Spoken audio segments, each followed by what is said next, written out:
Tu te sens prêt à voir le monde sous un nouvel angle ? J'espère que oui, car tu es sur le point d'en prendre plein la vue. As-tu déjà remarqué ces lignes en plastique sur le côté des téléphones ? Ces rayures bizarrement espacées semblent n'avoir aucun but. En réalité, elles font partie des choses les plus importantes de ton téléphone. Car sans elles, il ne serait rien de plus qu'un vulgaire presse-papier. Ce sont des lignes d'antenne qui permettent à ton téléphone de recevoir un signal. Les ondes électromagnétiques, qui véhiculent les signaux téléphoniques, le Bluetooth et le Wi-Fi, ne peuvent pas traverser le métal, qui constitue la majeure partie du boîtier de ton téléphone. Et l'écran en verre ralentit aussi ces ondes. Comme le videur de boîte de nuit qui ne te laisse jamais rentrer. Ça veut dire que sans elle, pas d'appel, pas de texto et pas de livraison en pleine nuit quand il n'y a plus rien dans le frigo à part un vieux reste de lasagne. Ces petites bandes de plastique permettent justement aux ondes électromagnétiques d'aller et venir à leur guise. C'est grâce à elles que tu peux appeler tes amis, faire tes achats et jouer en ligne jusqu'à 3h du matin. Hé, tu ne dois pas te lever tôt pour aller travailler ? Quand tu te lèveras, assure-toi justement de bien utiliser l'objet qui suit pour éviter une situation pénible. La fermeture éclair, brevetée à l'origine sous le nom de Class Blocker en 1851, n'a commencé à être largement utilisée que dans les années 30. Aujourd'hui, on en trouve partout, des sacs aux vestes en passant par les jeans. Et elles sont loin d'être parfaites. Elles se coincent, pincent ou s'ouvrent toutes seules. Mais heureusement, cela peut être évité. La plupart des fermetures éclair ont un mécanisme de verrouillage intégré. Quand ta fermeture est tournée vers le bas et bien à plat contre les dents, le verrou est enclenché et la fermeture reste bloquée. Et qu'en est-il de ces rivets métalliques que l'on trouve sur la plupart des jeans ? Ils servent à renforcer les parties les plus sollicitées, comme les coins des poches et la base de la braguette, en maintenant le tissu en place, même lorsqu'il est fortement étiré. Et pendant qu'on est dans les vêtements, t'es-tu déjà demandé à quoi sert la 5e poche à l'avant de ton jean ? Techniquement, ce n'est pas vraiment une 5e poche, car, à l'origine, les jeans avaient 4 poches, dont celle-ci. Une 5e poche, l'arrière gauche, fut ensuite ajoutée en 1901. Cette petite poche était très importante avant. Les cow-boys avaient besoin de garder leur montre à gousset en sécurité. Et cette poche leur permettait de l'avoir à portée de main. Et puis, les gens s'y sont tellement habitués que maintenant, voir un jean sans cette petite poche aurait l'air bizarre. Un autre vestige étrange du passé est ce V cousu sur le devant de certains sweatshirts. Et si je te disais que ce sont exactement ces points qui maintiennent tout le sweatshirt ? Eh bien, je mentirais. Et ce n'est pas mon genre. Mais dans les années 40, ce V était très utile. Premièrement, le point en V était initialement utilisé pour ajouter une pièce de tissu extensible et côtelée à un vêtement afin de pouvoir y passer la tête plus facilement. Deuxièmement, ces pulls étaient conçus pour le sport. Le V comprenait donc une pièce de tissu supplémentaire pour absorber la sueur s'accumulant pendant l'activité physique.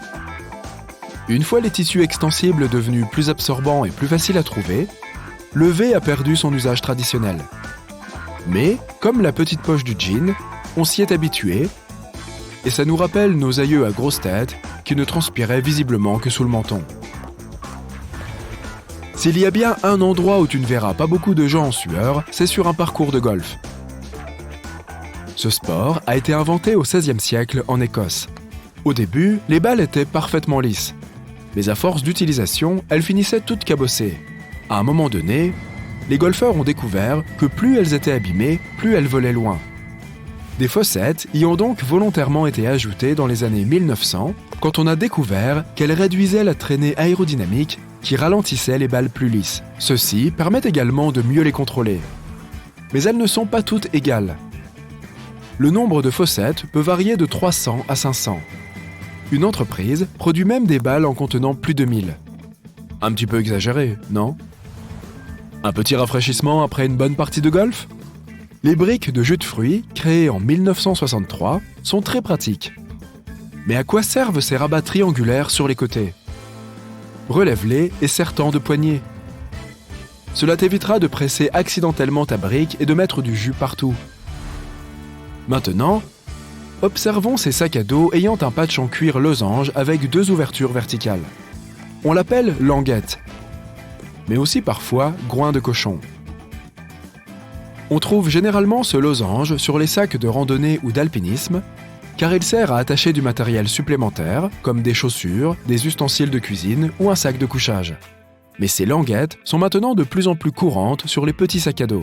C'est juste un clin d'œil au passé, mais qui peut s'avérer tout aussi utile. Attache-y tes baskets la prochaine fois que tu iras à la salle de sport, afin de ne pas salir le reste de tes vêtements, et tu verras comme c'est pratique. Je suis sûr que tu conduis très bien, mais tu ignorais sans doute un élément de sécurité important situé juste devant tes yeux. Ton rétroviseur possède une petite languette située au milieu. Quand tu la rabats vers l'avant, le rétroviseur passe en mode jour, ce qui permet de bien voir tout ce qui se trouve derrière toi. En la basculant dans l'autre sens, il passe en mode nuit, ce qui réduit la luminosité des phares de la voiture derrière toi, ce qui est plus confortable.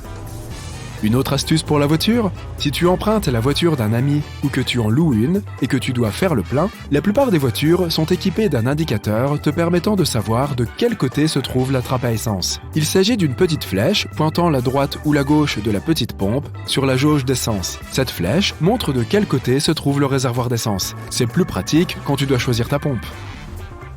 Les chariots de supermarché possèdent aussi un détail que tu as peut-être négligé. Il comporte souvent une sorte de bouche ou de crochet métallique, souvent derrière le siège enfant. Tu peux y accrocher un sac où tu mettras tes articles les plus fragiles, comme les œufs ou le pain. Plus tard, en rangeant tes courses, observe cette boîte de film plastique. Tu sais, celui qu'il est impossible de dérouler sans que le tube entier ne sorte de la boîte, ce qui fait que le film reste collé à lui-même.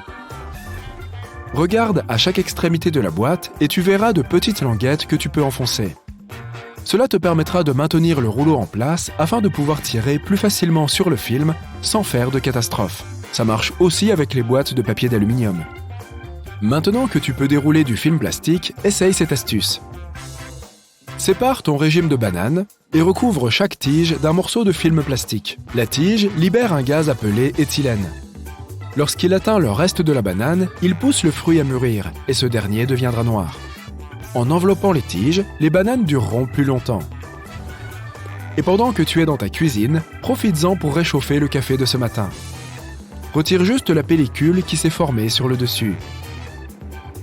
En ouvrant ton micro-ondes, tu verras que la vitre de la porte est recouverte d'une étrange grille noire. Elle sert à empêcher toute radiation de passer à travers la vitre. Comme les ondes électromagnétiques dont nous avons parlé plus tôt, les radiations ne peuvent pas traverser le métal. Cette grille les maintient donc dans le four pour mieux chauffer nos aliments. Merci la science! Oh, et revenons à la tasse de café. Savais-tu que la taille de l'anse peut t'aider à savoir quelle quantité de café elle peut contenir? Si tu peux y mettre 2 doigts, la tasse contient environ 250 ml de liquide, soit une tasse à mesurer. 3 doigts? Environ 300 ml. 4 doigts, environ 350 ml ou une tasse et demie à mesurer. Plutôt cool, non?